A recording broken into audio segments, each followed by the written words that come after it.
오늘 어느새 2022년 1월 달이 이제 저물어 가고 이제 우리가 다음 주에 민족 명절인 구정을 맞습니다. 오늘 사사기 세 번째 우리가 3장 1절부터 26절까지를 봤는데요. 사사기 성경은 지난 시간 말씀 1장과 2장이 이 사사기 성경의 서론, 이중서론이라는 말씀을 했는데 1장은 간단히 물질적인 이 상태를 말했다면 2장은 영적인 상태에 있어서 왜 그들이 하나님의 사람으로서 그처럼 타락할 수 없었던가를 지난 시간에 말씀했다면 이제 3장부터는 사사기 성경의 본론이 시작이 되고 있다, 이렇게 할 수가 있습니다. 그래서 오늘 3장에서는 몇 가지로 나누어서 우리가 살필 수가 있는, 첫째는 하나님께서 모두 멸절하라는 명령이 있었음에도 이방 민족 원주민들을 남겨둔 이유를 말한다면 그것이 3장 1절로 6절까지고요. 그 다음에 또 한 가지는 사사기 성경은 사사가 모두 몇 명이냐? 12명이란 말이에요. 12명인데 3장에서는 그 12명 중에 사사가 몇 사람이 등장하냐면은 3사람이 등장을 하죠. 그 첫 번째가 갈렙의 사원 누구였습니까? 온니엘이었고, 두 번째 사사는 우리가 지금 읽은 대로 왼손잡이 사사 누구였습니까? 에훗이라고 그랬습니다. 자, 그 다음에 마지막 세 번째 사사는 끄트머리에 있는 상갈이라는 사사인데, 이렇게 해서 한 몇 가지, 4가지로만 살피려고 그러는데, 그러면은 이스라엘이 왜 이방민족 원주민들을 물론 오늘 성경에는 하나님이 남겨두셨다고 그러는데 또 다른 데는 이스라엘 다 진멸하지 아니했다고 그랬단 말이에요. 그래서 이것을 지난 우리가 2장을 보면서 농경 문화의 그 이방 민족들의 그렇게 화려하고 넉넉하게 사는 것들 때문에 그들이 매료가 됐다고 그랬습니다. 자, 그런데 오늘 우리 3장에서 우리가 볼 수 있는 것은 왜 그러면 그 하나님께서 이들을 남겨두게 하셨을까? 이렇게 본다면은, 여러분 혹시 매기 효과라는 말을 들어보았습니까? 매기 효과. 이 매기 효과라는 말은 이렇습니다. 매기 한 마리를, 우리가 보는 매기입니다. 매기 한 마리, 미꾸라지가 많이 담겨 있는 큰 통 안에다가 집어 넣으면은 미꾸라지들이, 그러니까 매기가 미꾸라지를 막 잡아먹는가 봐요. 그러니까 이 매기를 피해 다니느라고 움직임이 굉장히 빨라지면서 생기를 잃지 않은데, 이것을 오늘날 기업 경영학에서 사용하는 문구인데, 그래서 긴장시키기 위해서. 그래서 경쟁자가 없으면은요, 퍼지거든요. 퍼져. 그래서 이걸 적용하는 말이라고 하는데, 그래서 즉 하나님께서 이런 그 매기 효과를 발휘하게 하셨는데, 다시 말하면 뭐지요? 늘 제가 당부하지만은 우리가 쪼들리고 힘들게 사는 것이 축복이었으면 조금 여유가 있고 넉넉하게 사는 것이 축복이겠습니까? 두말할 것 없이 여유롭죠. 그런데 인생은요, 인류 역사를 이렇게 슬퍼보면 오늘 본문에도 있지만은 사람들은 어려울 때는 겸손하고 순종하고 그러는데 뭔가 힘이 있고 여유가 생기면은 이것이 안 그런단 말이에요. 안 그럴 것 같죠? 나 축복하시면 하나님 절대로 그렇게 안 살 것입니다. 그렇게 했는데 처음에는 그렇게 안 하겠죠. 그런데 이것이 어느 순간, 그러니까 우리가 어려울 때는 저 아이들도요, 지 어려울 때는 엄마 아빠가 무슨 쩔쩔매고 울고 야단, 조금 크면은 불러도 대답도 안 해. 학교 갔다 문 꽉 닫고 엄마는 내 마음도 몰라준다고 그러고 상대를 안 하려고 그래요. 왜? 그만큼 힘이 컸거든. 근데 이것이 저 아이들만 그래, 모든 사람이 여러분 그렇단 말이에요. 그래서 이것들을 하나님께서 먼저 아시고 어떻게 하셨느냐, 이스라엘을 평안히 그냥 방치해 두면은 더 빨리 썩고 더 빨리 부패해서 망할 것 같으니까 불편한 대적들을 여기저기 조금이 남겨두어서 그들로 이스라엘을 가시처럼.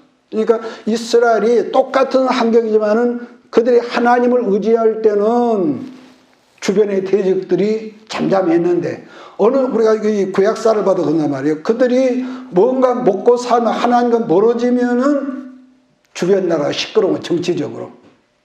그러면 이 머리 좋은 정치꾼들은 자기 안에, 나라 안에 어떤 거 소요를 잠재우기 위해서 반드시 뭘 하느냐? 전쟁을 일으켰단 말이에요.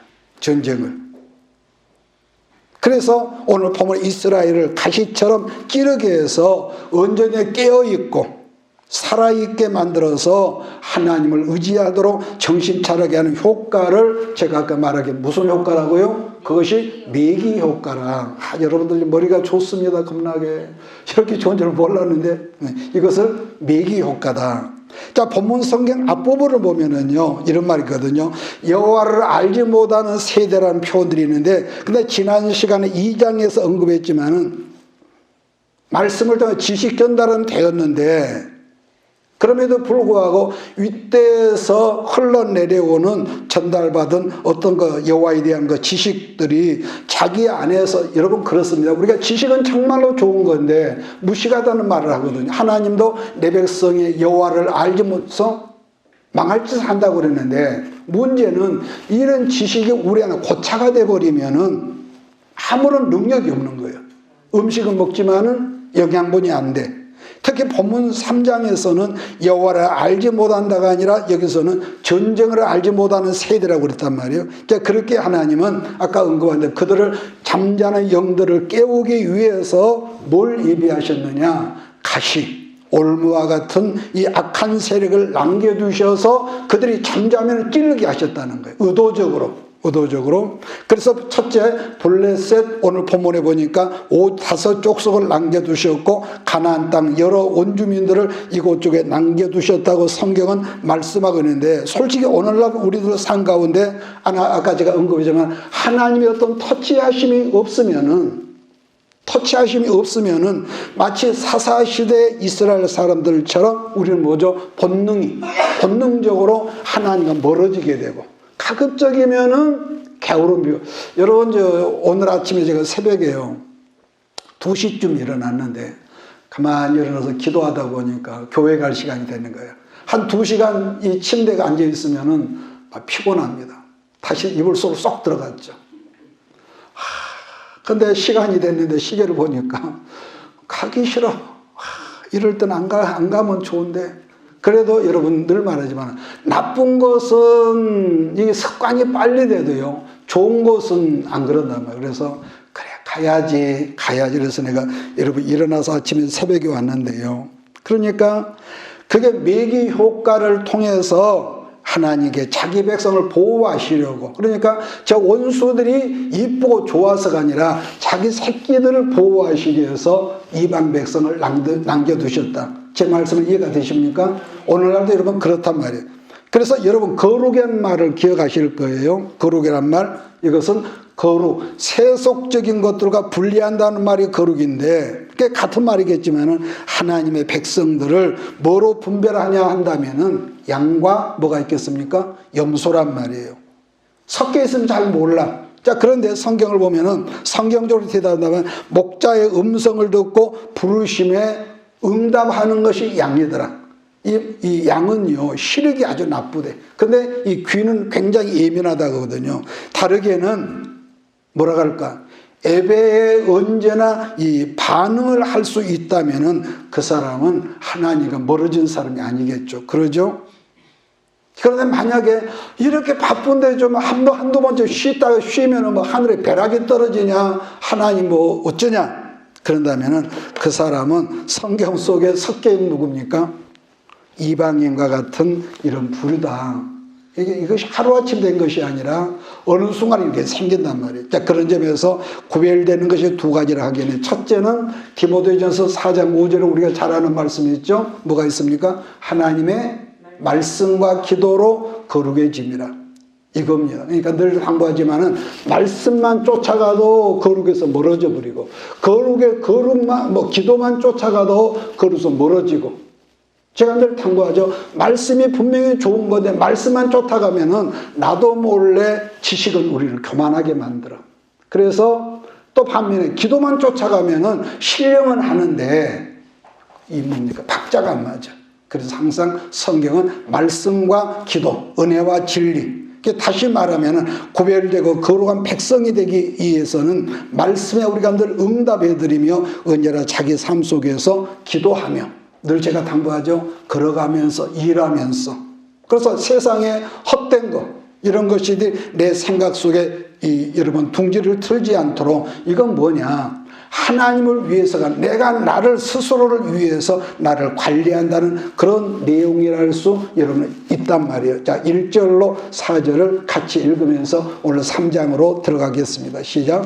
여호와께서 가나안의 모든 전지 못하는 이스라엘을 실험하여 이스라엘 자손의 세대 중에 아직 전쟁을 알지 못하는 자들에게 그것을 가르쳐 알게 하려 하사 남겨두신 이방 민족들은 블레셋의 5 군주들과 모든 가나안 족속과 시돈 족속과 바알 헤르몬 산에서부터 하맛 입구까지 레바논 산에 거주하는 시 족속이라 남겨두신 이 이방 민족들로 이스라엘을 시험하사 여호와께서 모세를 통하여서 그들에게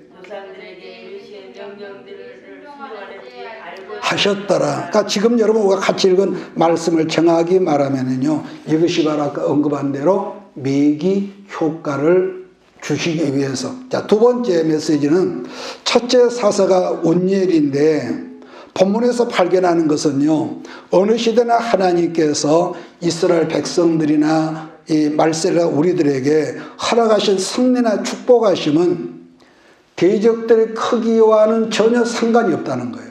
우리를 방해하고 우리를 해코지하게 하고 그런 세력들과는 상관이 없더라. 근데 본문에 등장하는 대적의 이름이 뭐냐면요, 구산 뭐랍니까? 리사다임이라 했거든요. 특히 본문에 리사다임이라는 뜻을 제가 찾아보니까 신기하게도 뭐라고 그러냐, 2배나 나쁨이라고 해서 2배나 나쁜 놈, 악함으로 나쁜 놈. 알기 쉽게 말하면 일반 보통 사람보다도 2배나 더 악질적인 인간이었다는 거죠. 이름의 뜻이. 아무튼 2배나 더 나쁜 악질의 인간의 뜻으로 보면 좋겠는데, 그런데 말씀의 뜻이 나를 해코지하고자 하는 상대가 제 아무리 악질이고 2배나 그 더 세력이 크다고 할지라도 결론은 뭐냐, 하나님이 나와 함께 하시면. 2번째, 내가 하나님을 의지하면은 넉넉히 이길 수 있다는 말씀이 우리가 이 본문에서 발견한다는 것. 결론은 대적이 얼마나 강하냐, 나를 해하고자 하는 원수마귀 얼마나 숫자가 많냐 보다도 길갈의 신앙으로 나는 무력할지라도 내 아이는 그냥 저 아이들은 돈이 있든 없든 상관없어. 먹고 싶으면은 염치도 없이 할머니 짱어탕 안 해줘요? 이런 염치. 엄마 뭐 안 해줘? 이건 전혀 엄마 사정은 전혀 상관이 없어. 전혀 상관이 없거든요. 그래서 얼마나 나를 해코자 하는 숫자가 많냐 적냐보다도 길갈의 신앙으로 나는 무력하고 나는 무지하고 나는 가난할지라도 그분을 의지하면은 하나님으로 넉넉히 이기게 하신다는 그런 말씀이라고 나는 이런 믿습니다. 아마 이 경우는 사무엘상 17장 몇 절인가요?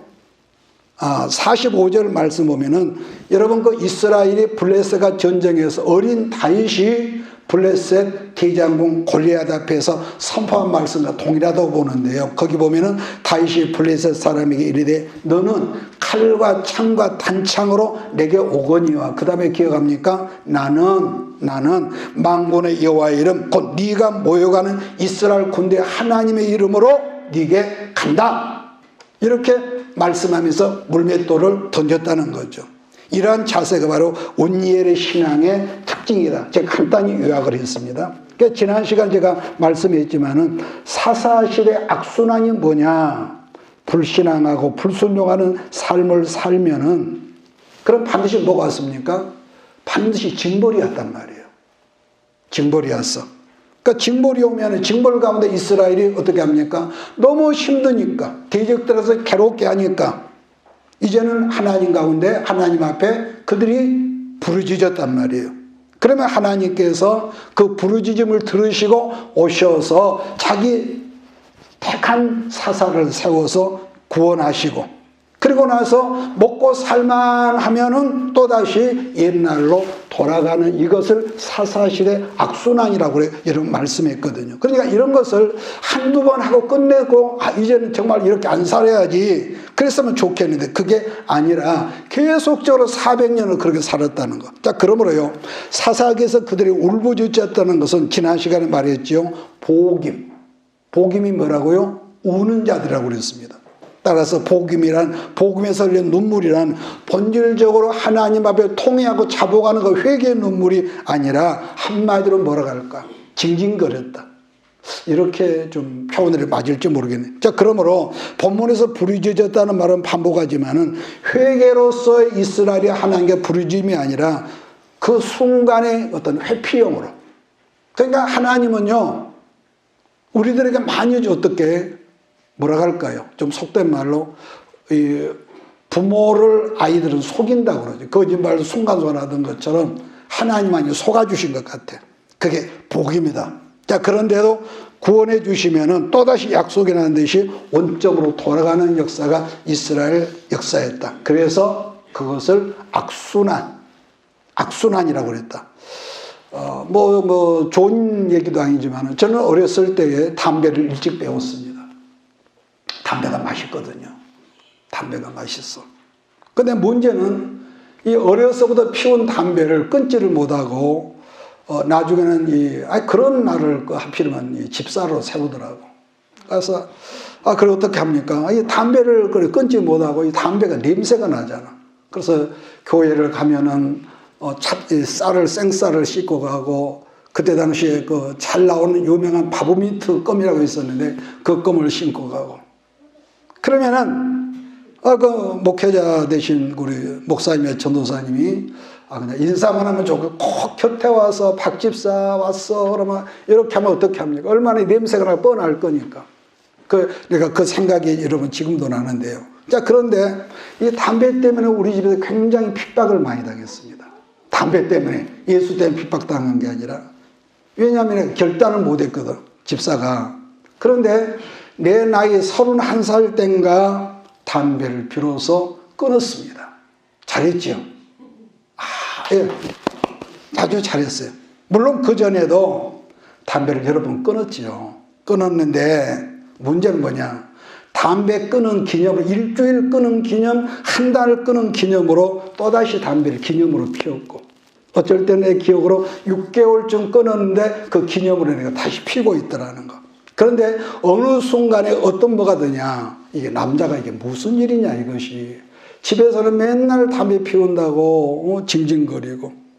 그런데 그 순간에 예수님 십자가를 생각하면 내가 이것도 내가 끊지 못해가 내가 무슨 집사냐. 그러면서 결단이 내 속에서 가능해서. 담배 끊으면은요, 친구들이 얼마나 담배 연기를 푸푸 하면은 그거 힘들거든요. 그래도 내가 이겼다고. 내가 참 잘했어요. 마찬가지입니다. 여러분, 제가 옛날에 부끄러운 간증을 했지만은, 여러분들도 우리가 평소에 가정에서 나름대로 다른 사람 다 나를 좋게 보는데 안 좋은 습관들이 있어. 그러죠? 어떤 사람 막 말을 좀 싸납게 한다든지, 민정벌이 없다든지, 언어 습관들, 행동들이요. 이것이 악순환이 되지 않게 하려면은, 내가 이래서는 안 되겠다. 그러면 끊어버리라는 거예요. 결단, 끊지 않으면은 계속적으로는 그 전쟁이 끝나고 나면은 내가 나 스스로를 보더라도 떳떳지를 못해. 내가 그걸 좀만 좀 참으면 그걸 말을 했나? 그러는데도 결단하지 않으면은요, 그게 안 끊어집니다. 제 말 이해하십니까? 결단을 우리가 해야 해요. 그래서 이건 여러분 간에 나쁘고 좋다 그런 개념이 아니거든요. 옛날 우리가 나주에서 강주로 와서 쌍촌동에가 있을 때에 어느 날 밤에 제가 한번 말을 했나? 밤에 이 비가 부슬부슬 내렸는데 내가 그 서진실에 갔는데 이웃교회 어떤 여집사님이 전화가 왔어. 무슨 일이세요? 그랬더니 목사님 제가 잠깐 상담을 드릴 일인데 가도 괜찮겠습니까? 그래서 찾아왔더라고요. 애기하고 같이. 그래서 그 상담 내용을 듣고 보니까 이 여자 집사님이 결혼을 해서 아기를 이미 둘이나 뒀어. 아기를 둘이나 두고 그냥 멀쩡한 가정주부가 한다는 말이 참 지금도 생각하면 웃기는데요. 그 옛날에 첫사랑 애인을 잊지를 못한다는 거예요. 말이 됩니까 안 됩니까? 근데 그분에게는 말이 되는 거야. 그러면서 자기도 몰래 눈물이 그렁그렁하는 그런 그 모습이 보이더란 말이에요. 그래서 옛날에 그 애인이 보내준 그 편지를 이렇게 내보이면서 이렇게 눈물을 짓는 그걸 보면서 내가 기가 막혀서 뭐 할 말이 없죠. 그런데 여러분요, 이 세상에 없는 어떤 아픔이나 상처라도 제가 한번 창세기 할 때 말씀드렸나요? 므낫세의 역사가 없으면은 에브라임의 역사가 나타나지질 않습니다. 과거에 그 좋든 나쁘든 간 그걸 끊어버리지 않으면은 앞으로 길이 열어지질 않아요. 그런 사람은. 그러니까 그 여자 집사는 지금 지나간 일이니까 제가 말을 하지만은 아이를 둘씩이나 낳고 살고 있지만 지금까지 자기 남편에게 여러분 10년 이상 세월을 강간을 당하며 살고 있는 그런 셈이란 말이에요. 마찬가지지만은 모든 문제들을 내가 끊어버리고 죽게 맡겨버리지 않으면은 옛날에 지금이나 여전히 우리는 그 나물에 그 밥일 수밖에 없다는 거. 분명한 사실 하나는 이게 있습니다. 내가 결단해야 하나님이 도와주신다는 거. 이해하십니까? 내가 결단하지 않으면은요, 그 역사가 완성이 안 되더라고요. 근데 그렇지 않으면은 아까 말한 대로 새 출발이 문이 열리질 않아. 그렇다면 뻔한 대답이 뭘 끊느냐? 내 중심, 내가 주인으로 살던 것을 내려놓으라는 거예요. 내가 주인으로, 우리가 사형리에서 배운 것처럼 내가 지금까지 내가 주인이고 내가 왕으로서 앉았던 자리를 주님께 내어드리지 않으면 이런 악순환이 없어지지 않습니다. 가끔 철학을 공부하시는 우리 목사님들께서 그런 게 표현하는데 자기를 초월한다는 그런 표현을 하더라고요. 그러니까 성경적으로 말하면은 내가 아니라 그리스도 예수가 우리와 함께 하시고 그분의 성령으로 나를 채우시면은 얼마든지 가능하기 때문에 여러분 한 주간을 살면서도 그분을 의지하는 우리 모두가 대하는 것을 잊지 말기를 부탁합니다. 자, 그래서 자기 중심적 사고를 끊어버리지 않는 채 우리가 기도한다고요? 왜 기도해야 합니다. 그런데 내가 끊어버리지 않은 채 기도해도요, 그런 기도를 마귀가 받아가는 것 같아. 어림없어. 그게 사사시대처럼 다르게 말하면은 다니엘이 작정을 하면서 20일을 기도를 했는데, 자, 여기서 설명 오래 걸리니까, 이 가브리엘 천사가 다니엘의 기도의 응답으로 와서 다니엘아, 네 기도가 시작되는 첫날에 응답이 하나님께 왔대. 그런데 응답을 가지고 네게 오는 도중에 공중에 누가 있었다고 그랬습니까? 공중에 권세 잡는 악한 영들 방해를 함으로 끝날에 이제 왔다는 그런 여러분 그 말씀이 있거든요. 그러므로요, 우리는 끝까지 기도하되 내 중심으로 하던 걸 내려놓고 현실과 환경과 내게 바라보지는 것은 여전히 깜깜하고 어두울지라도 나는 힘이 없을지라도 우리 엄마 우리 아빠는 힘이 있기 때문에 아이들이 엄마 아빠를 의지하는 것처럼 나는 무능력할지라도 그분은 전능하시니까 믿습니까? 그분을 의지할 때 하나님이 역사하심을 나는 믿습니다. 잊지 마십시오. 그러니까 이게 반복하자면은 내 안에서 여전히 어떤 그 마귀가 좋아하는 구린내를 풍기고 있는데 내가 마귀야 물러가라. 그 말이 틀린 건 아니죠. 그런데도 여전히 나보다 더 나를 잘 아신 우리 주님이신 것처럼 마귀는 우리 속을 안단 말이에요. 내가 끊어버리지 않으면은 그놈은 어느 틈에 들어와서 여전히 우리를 불편하고 짜증나게 혈기나게 하고 삶 속에서 문제를 생기고요.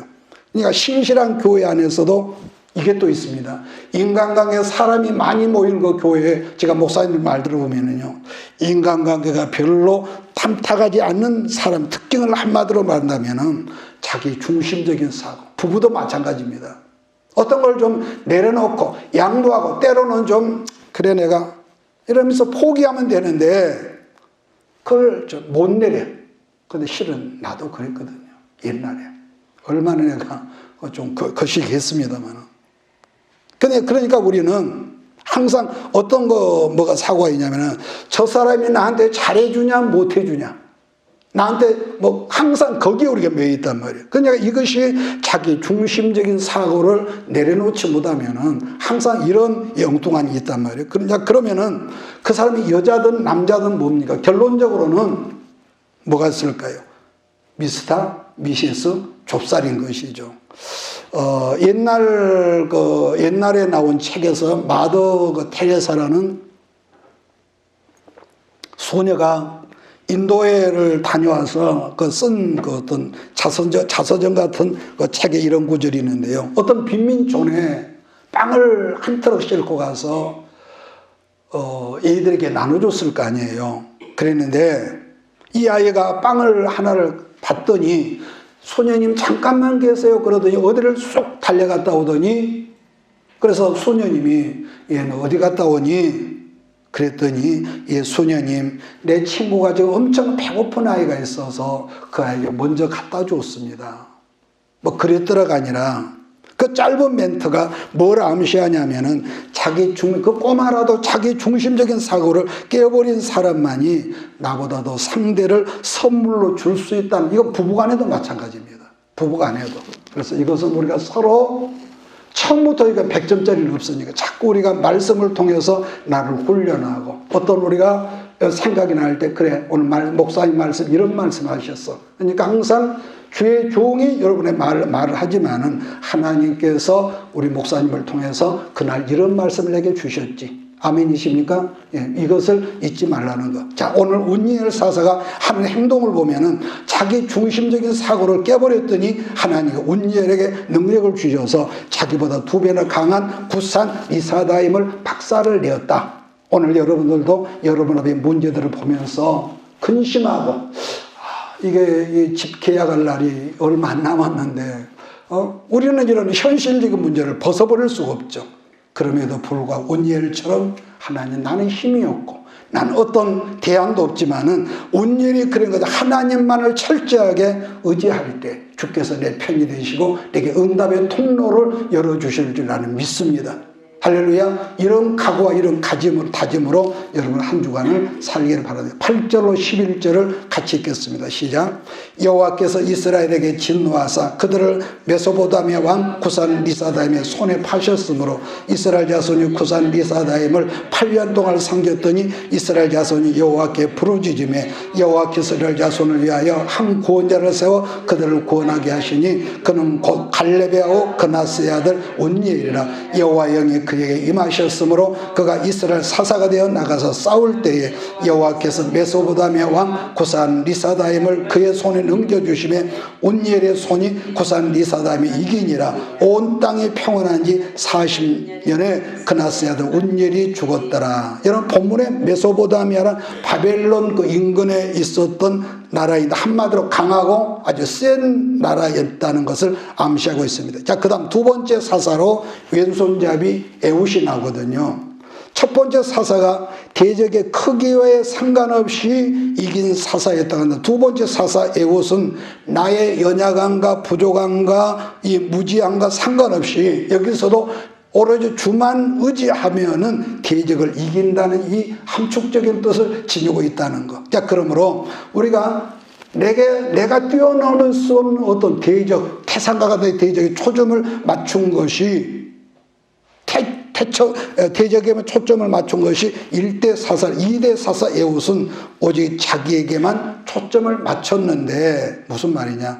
나의 연약함이 있고 나의 부족함과 나의 무능함이 있음에도 불구하고 오직 전능하신 하나님만 의지하면은 그 대적을 넉넉히 이긴다는 것을 보여주며 강조하는 말씀이라고 보는 것이죠. 자, 그 다음으로 살필 말씀은 12절에 모압왕 에글론이라는 사람이 등장하는데 잘은 모르지만은 에글론이라는 이름의 뜻은 암소라는 뜻이라 했는데요. 이 말은 뭐라가 굉장히 어떤 비대하다. 근데 사사기 3장 17절 보면은 굉장히 뚱뚱했다는 표현이 있단 말이에요.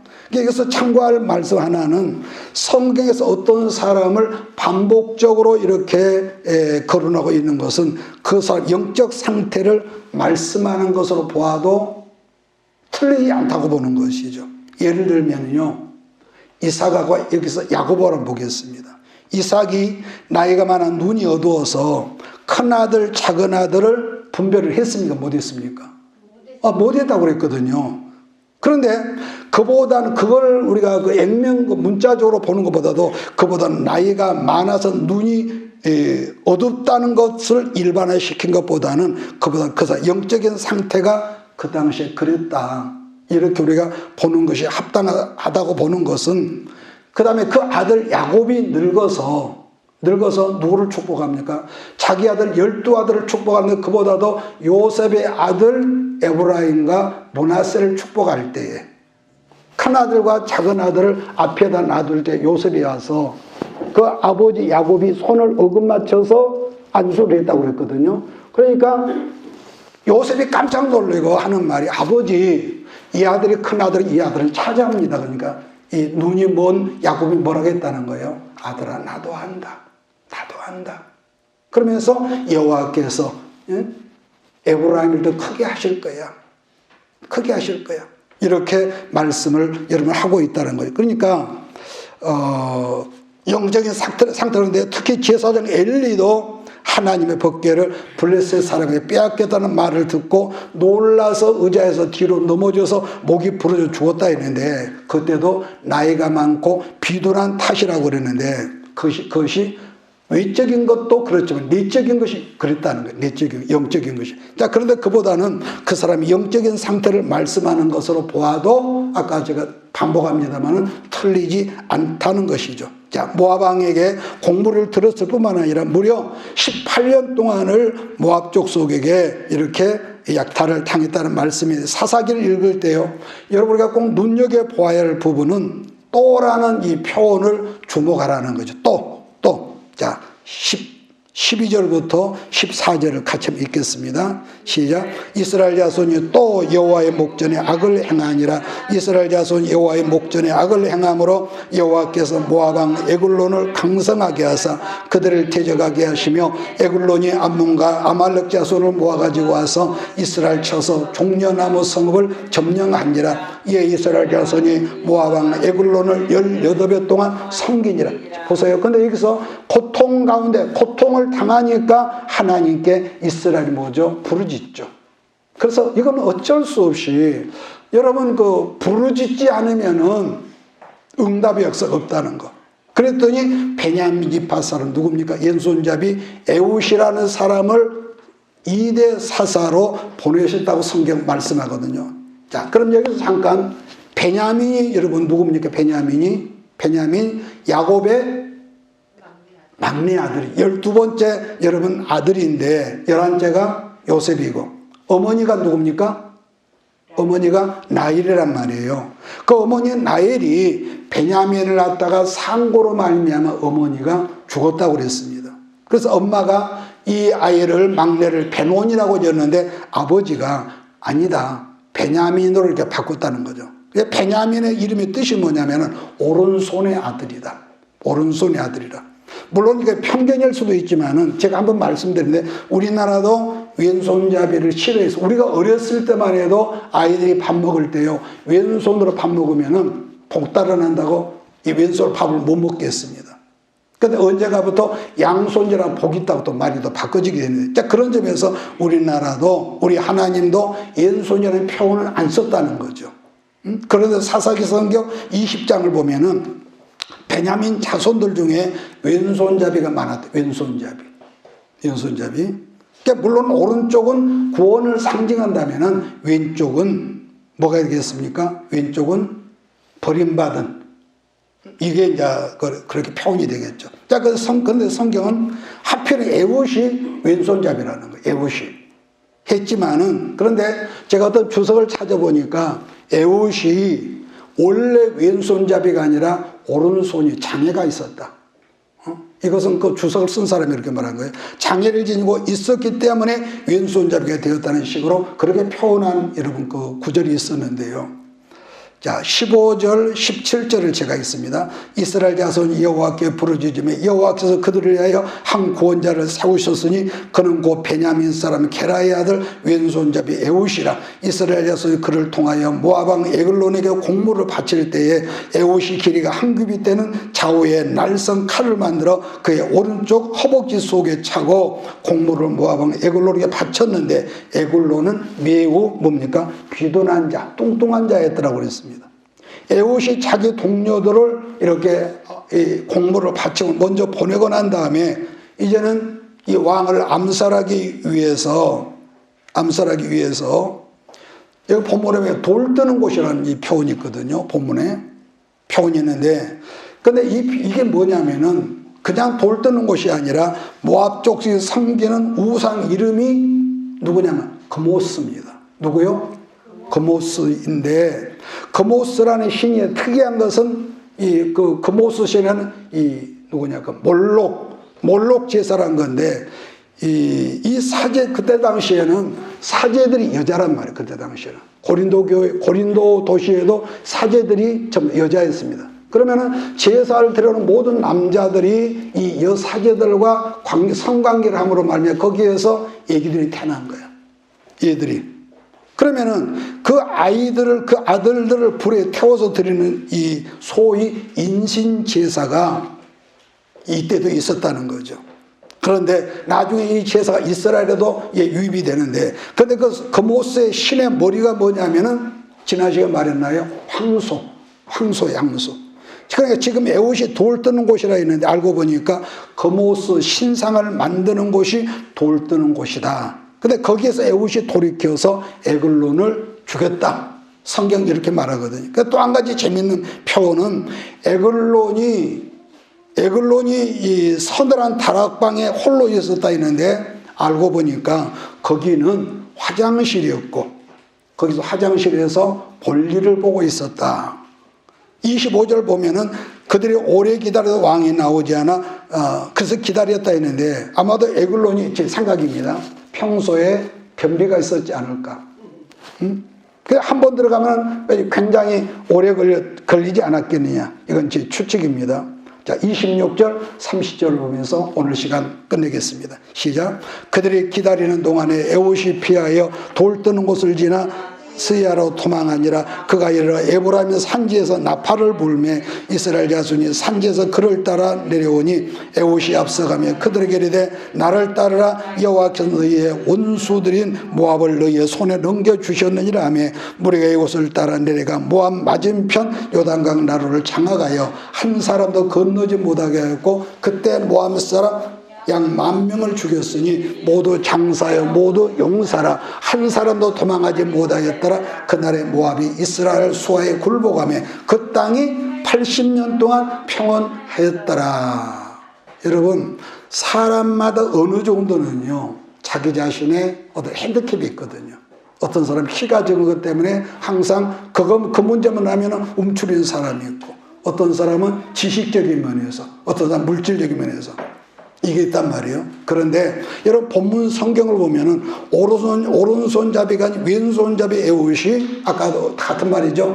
나의 언약함과 부족함이 있을지라도 하나님만 의지하니까 하나님께 담대한 믿음을 주셔서 어떤 일을 벌입니까? 원수를 죽였다는 것, 승리했다는 것. 즉 엄청난 대적이나 태산 같은 문제들이 우리 앞에 있을지라도 오직 하나님만 철저하게 의지하면은 넉넉히 여호와 니시 믿습니까?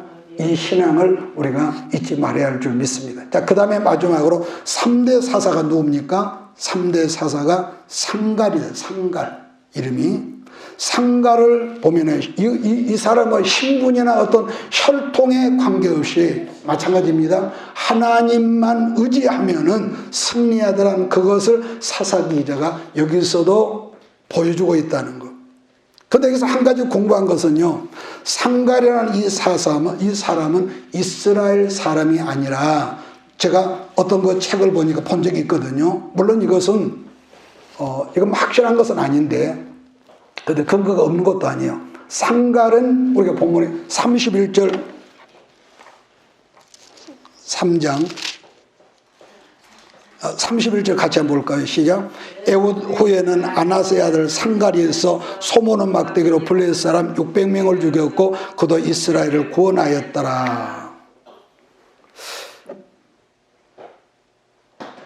이 상갈은 다른 사람들처럼 누구 아들, 누구 손자 이런 족보가 없다는 거죠. 그러면 그럼 이 사람의 근본을 어디에서 찾아야 할까 한다면은 여러분 공간복음 성경을 보면은 물이라는 표현을 여러분 기억할 거예요. 그러나 또 구약 출애굽이나 민수기 성경을 보면은 허다한 잡족, 출애굽기에 되어 있죠.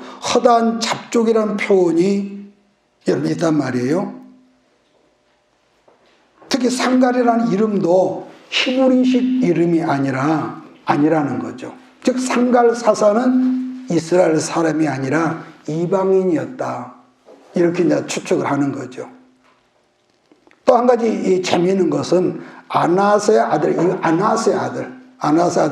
이것만 있는데 그러면 아낫이 누구긴 어떤 지파였을까? 근데 그것이 아니라 아낫은 가나안 땅 원주민들이 섬기는 여신의 이름 중 하나다. 아낫은 물론 이 아낫을 아스다롯이라고 부르기도 했고 바알신을 섬길 때는 아세라라고도 했고요. 자, 그런가 하면 소아시아 터키 그 인근 지방에서는 아뎀이라고 했다고 그랬어요. 아뎀이. 간단히 설명하면은 아낫은 그때 당시에 바알 귀신의 부인, 마누라였다. 그러니까 지난 제가 주일날도 말씀했지만은 바알신은 뭐로 상징했느냐? 황소. 금오스의 신 머리도 황소. 지난 시간에 말이죠. 요즘 증권가나 그런 데 가면은 반드시 사무실 앞에는 뭐가 있다고 기억하십니까? 큰 황소가 있다. 큰 황소. 근데 재미있다고 제가 한 것은 상갈이 그 소를 모을 때 사용하는 그런 막대기를 가지고 블레셋 사람 600명을 쳐 죽였대. 자, 여기서 마지막으로 잠깐 생각하는 것은요. 또 한 가지 우리가 재미있는 것은요. 블레셋은 옛날부터 문화가 철기 문화였단 말이에요. 그런데 이스라엘은 전통적으로 농경 문화란 말이에요. 그래서 사무엘상 성경을 보면은 사울 왕하고 그 사울 왕의 큰아들 누굽니까? 요나단 왕자 외에는 칼을 가진 사람이 없었다는 표현이 있습니다. 전쟁을 하는데 왜냐하면 이스라엘은 농경 문화였고 철공이 없었으니까. 그래서 성경을 보면은 이스라엘이 이 보리나 밀을 타작할 때는 그 연장을 블레셋 지방에 가서 해갖고 왔다는 그 표현이 있거든요. 그러니까 블레셋은 철기 문화를 지니고 있는 종족인데 상갈은 이스라엘 원래는 잡족이었지만 이스라엘에 살다 보니까 유목적인 그런 생활을 했단 말이에요. 그런데 여기서 더 기가 막힌 것은 소를 몰고 다니는 막대기로 철기 문화 종족을 쳐서 이겼다는 거예요. 이겼다는 거. 게다가 상갈은 이스라엘 민족이 아니라 혈통이 이국인이었다. 결론적입니다. 그래서 반복합니다는 우리는 어떤 경우라도 문제가 생겨 우리는 염려하고 두렵고 여러분 그럴 때가 있지 않습니까? 그럼에도 불구하고 하나님만 의지하면은 주께서 나로 이기게 하신다. 그건 또 있습니다. 원수를 이긴 것도 있잖아요. 늘 제가 말하죠. 문제는 여전히 앞에가 있는 거예요. 여전히 있어. 그런데 우리가 그 문제를 놓고 정말로 기도하고 정말로 말씀 묵상 기도하고 나면은 문제는 여전히 있지만은 하나님과 교제가 있고 난 다음에는 문제가 그렇게 크게 아까까지는 크게 힘든 그 문제였지만은 문제가 문제로 여겨지지 않더라. 그러니까 우리가 찬송에도 마음의 시험이죠. 마음의 시험. 찌꺼기가 들어오면은 이만큼 크게 보이고 찌꺼기가 없어지면은 별것도 아니야. 이런다는 거죠. 그래서 사사기 성경은 시종 어두운 여러분 스토리입니다. 시종 일관. 그럼에도 불구하고 우리가 하나님만 의지하고 그분과 관계가 벌어지지만 않으면은 빛의 역사가 있다는 말씀으로 오늘 여기까지 사사기 3장 말씀을 마무리하겠습니다. 기도하겠습니다. 이것이 행복이라오 세상은 알 수 없는 하나님 선물 이것이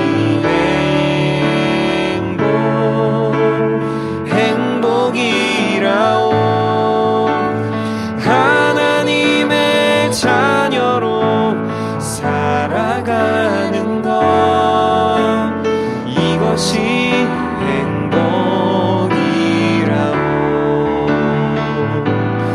이것이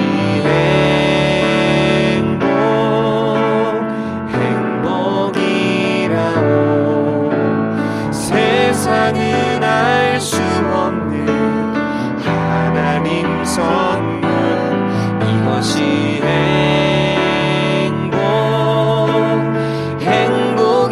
행복이라오 하나님의 자녀로 살아가는 것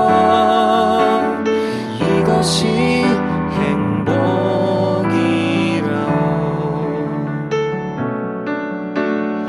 이것이 행복이라오